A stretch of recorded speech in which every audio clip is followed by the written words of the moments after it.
আমি বিশ্বাস করি যে একদিন তাহসিনুল কোরআন ফাউন্ডেশনের ছাত্ররা বিশ্বজয় করবে ইনশাআল্লাহ।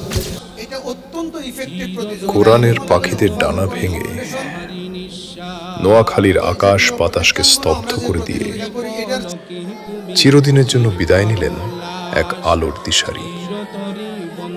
ইন্না লিল্লাহি ওয়া ইন্না ইলাইহি রাজিউন।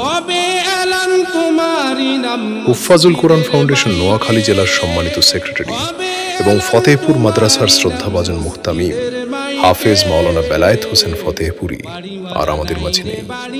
আজ 18ই মে রোজ সোমবার চৌমুহনী হোলি কেয়ার হাসপাতালের সামনে নিজের ছোট্ট মেয়েটিকে সাথে নিয়ে রাস্তা পার হচ্ছিলেন তিনি। কিন্তু কে জানতো এক নির্মম সড়ক দুর্ঘটনা কেড়ে নেবে আমাদের প্রিয় মানুষটিকে। মুহূর্তের আঘাতেই নিভে গেল নোয়াখালীর বুকে কোরআনের আলো ছড়ানো এক প্রদীপ্ত নক্ষত্র। তিনি ছিলেন হাজারো কোরআনের পাখির ছায়াদাতা, এক পরম রাহবার, যার হাত ধরে নোয়াখালীর সন্তানরা দেশের বুকে কোরআনের বিজয় ছিনিয়ে আনত।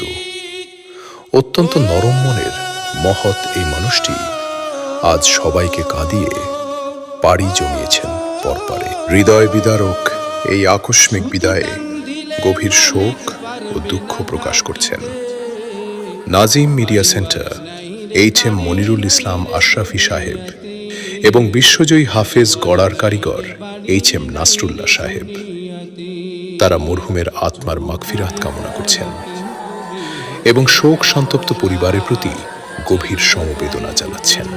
হে আল্লাহ, আপনার এই প্রিয় বান্দাকে, কোরআনের এই খাদেমকে আপনি জান্নাতুল ফেরদাউসের সর্বোচ্চ মাকাম দান করুন।